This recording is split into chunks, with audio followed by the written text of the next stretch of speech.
आज की कहानी एक छोटे से बच्चे के बारे में है और उसकी कहानी सुनकर आपकी आंखों में भी आंसू आ जाएंगे। आजकल स्कूलों में बहुत सारी एबिलिटीज़ को टेस्ट करने के लिए काफ़ी टास्क दिए जाते हैं। वैसे ही एक स्कूल की क्लासरूम में बच्चों से कहा गया कि आप सब निबंध लिख के लाइए। निबंध का प्रकार था कि आप भगवान से कुछ चीज़ें मांगें जो आपको ज़रूरत है, क्योंकि उनकी मानसिक क्षमता को टेस्ट किया जा रहा था कि सोचने की क्षमता बच्चों में कितनी अधिक है। तो सारे बच्चे निबंध लिख के लाए। उनकी टीचर वो सारे पेपर्स को उठा के अपने घर ले गई। उसने कहा कि मैं शाम को आराम से सबके निबंध पढ़कर चेक करके उन्हें ग्रेड दूंगी। तो उसने एक पेपर उठाया और वो पढ़ते ही उस पेपर को हंसने लगी। तो उस स्कूल की टीचर के पति ने कहा कि तुम हंस क्यों रही हो। तो उस टीचर ने बताया कि मैंने बच्चों को निबंध लिखने के लिए दिया था, तो एक बच्चे ने इसमें काफ़ी फ़नी चीज़ें रखी हैं। तो उसका पति अंदर उसके लिए चाय लेने के लिए गया।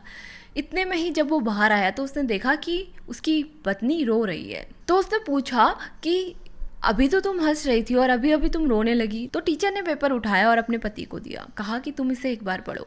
तो पेपर पढ़ते ही उसके पति की आंखों में भी आंसू थे। तो उसमें लिखा था कि हे भगवान, आज रात मैं आपसे कुछ खास मांगता हूँ। मुझे एक टीवी में कन्वर्ट कर दो। मैं इसकी जगह लेना चाहता हूँ और घर में टीवी की तरह रहना चाहता हूँ। मेरे परिवार में टीवी का एक बड़ा ही विशेष स्थान है।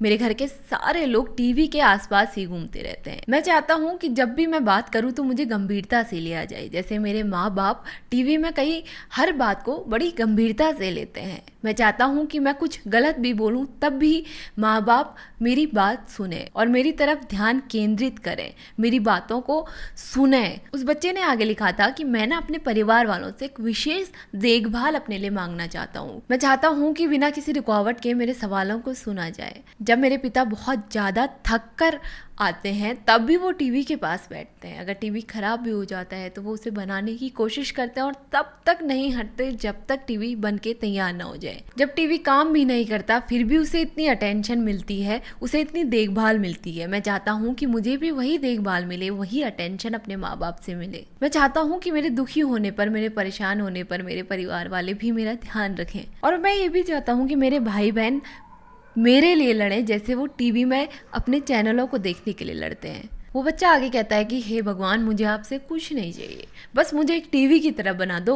मैं बहुत ज़्यादा खुश हो जाऊंगा और अपने माँ बाप को भी खुश रखूंगा और वो मेरे साथ ज़्यादा से ज़्यादा समय बिताएंगे। वो टीचर ने अपने पति से कहा कि क्या आपको पता है कि ये निबंध किसने लिखा है। तो उसके पति ने कहा कि मुझे नहीं पता ये निबंध किसने लिखा है। तो उसने कहा कि इस निबंध के आगे नाम पढ़ो। वो बच्चा उसी टीचर का था, ये उनके बच्चे ने लिखा था, क्योंकि माँ बाप दोनों ही अपने बच्चे पर कभी भी ध्यान नहीं देते थे। हर कोई पेरेंट्स ये चाहता है कि उनका बच्चा काबिल बने, जैसा वो चाहते हैं उनका बच्चा वैसा बने।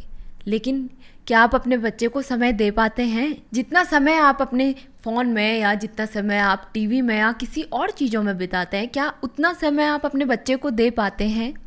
क्या उतनी कनेक्टिविटी जितनी आपके फ़ोन के साथ है या टीवी के साथ है या और चीज़ों के साथ है, क्या आपके बच्चे के साथ उतनी कनेक्टिविटी है? काफ़ी बार देखा जाता है कि या तो बच्चे स्कूल में रहते हैं या फिर आधा समय ट्यूशन में रहते हैं। कभी घर पर रुक भी गए तो माँ बाप उन्हें फ़ोन पकड़ा देते हैं या टीवी पे कोई कार्टून दिखाकर उन्हें अकेला छोड़ देते हैं। बच्चे को कोई फ़र्क नहीं पड़ता उस पर आप कितने पैसे खर्च कर रहे हैं, उसे इसका कोई हिसाब नहीं है।